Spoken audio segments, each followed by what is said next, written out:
جو اللہ نے ہمیں دیا دعا کا، الدعاء مخ العبادہ، میرے نبی نے فرمایا کہ دعا ساری عبادتوں کا مغز ہے، اس کو تو کرنے والا بن جا، تجھے نماز میں مزہ آئے گا، تجھے بازار میں مزہ آئے گا، تجھے اپنے گھر میں مزہ آئے گا۔ ہفتہ ہفتہ گزر جاتا ہے، جمعہ تو جمعہ خالی بندہ دعا کرتا ہے، پورے ہفتے میں ایک مرتبہ بھی اللہ کے سامنے دعا مانگنے کی توفیق نہیں، جب مانگتے نہیں آتا، اللہ سے کیا مانگے، کیسے مانگے وہ نہیں آتا۔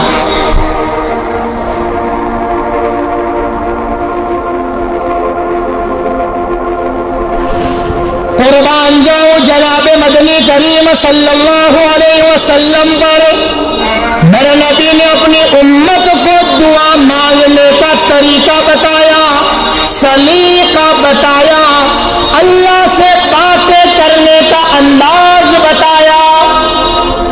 اگر تجھے اللہ سے باتیں کرنی ہے، اللہ سے دعا مانگنا ہے، اپنی دعائیں قبول کروانا ہے، سب سے پہلے تو اللہ کی تعریف بیان کر، الحمدللہ رب العالمین۔ اس کے بعد تو اللہ کی ثنا بیان کر، سبحانک اللہم وبحمدک وتبارک اسمک وتعالی جدک ولا الہ غیرک، اللہ کی ثنا بیان کر۔ پھر میرے نبی نے فرمایا اس کے بعد میرے اوپر میں درود شریف پڑھ لیا کر، اللہم صلی علی محمد وبارک وسلم۔ پھر اس کے بعد جو مانگنا ہے اپنی زبان میں مانگ لے، کب کتنا کس کو دینا ہے، اللہ تیری دعا کو کبھی رد نہیں فرمائے۔ سستی میں دعا مانگنا، بہت سارے لوگ سستی میں مانگتے ہیں، بعض ایسی دعا مانگتے ہیں جیسے پوجا کر رہے ہیں، پوجا کر رہے ہیں۔ یہاں بیچارے امام صاحب کوئی صاحب دعا کرا رہا ہے اور یہ دعا کے اندر میں جا سے کھجا رہا ہے، پتہ نہیں کہاں کہاں عادت بن گئی آمین آمین کہنے۔ جہاں آمین کہنا ہے وہاں آمین کہو، جہاں بے شک کہنا ہے وہاں بے شک کہو۔ میں یہاں پڑھانے نہیں بیٹھا، اس سے پہلے ایک جگہ کے اوپر میں دعا میں بیٹھا تھا، ایک بوڑھے میاں قریب میں بیٹھے تھے، وہ سب بے شک کہتے تھے، تو یہ بوڑھے میاں بھی شین بڑی نکالتے تھے، ش کرتے تھے۔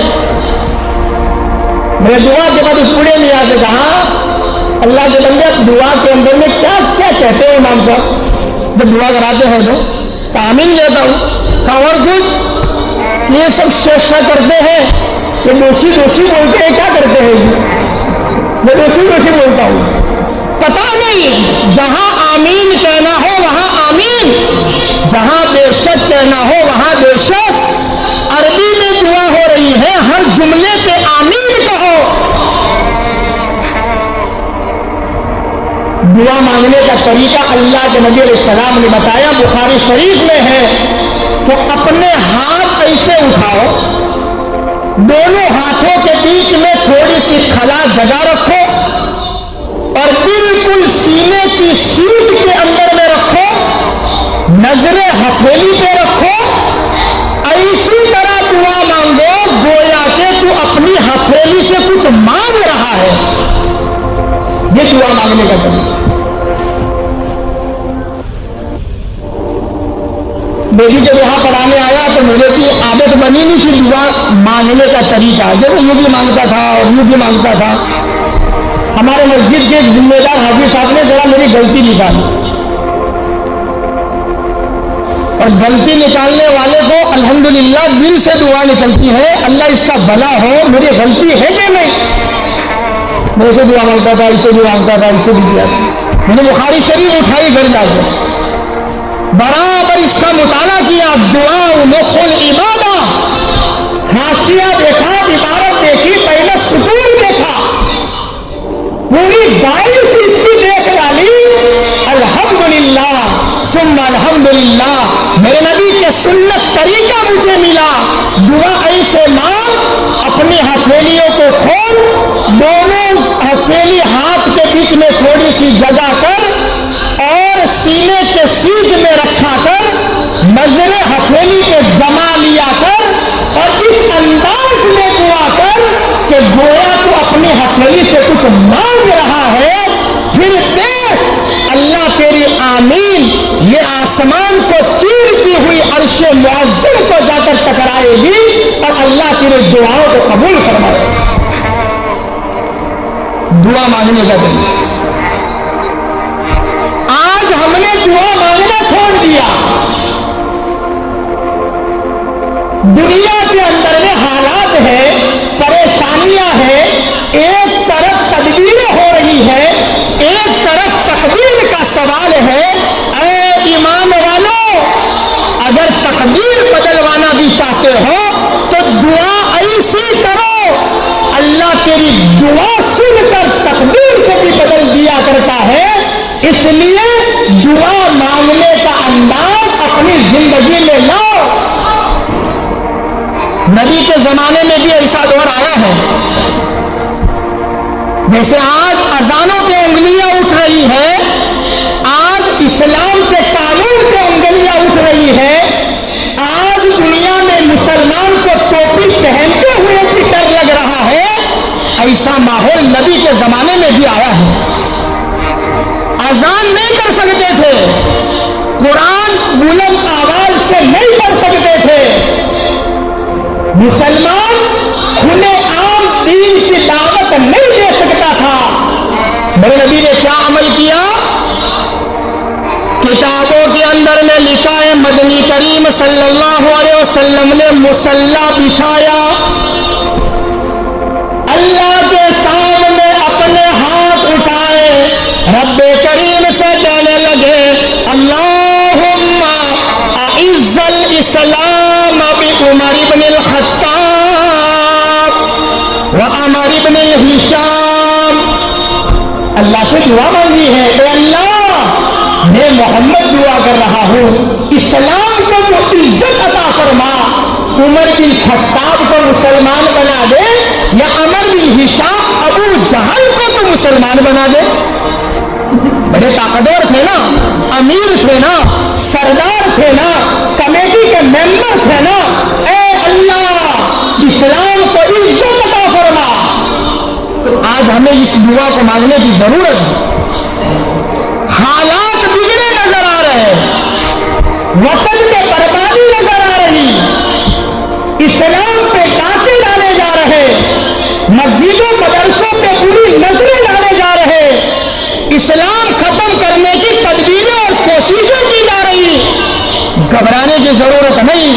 اللہ نے ہتھیار دیا دعا کا، یہ ساری عبادتوں کا مغز ہے. ذرا 2 رکعت کر کے دعا مانگ لیا کر.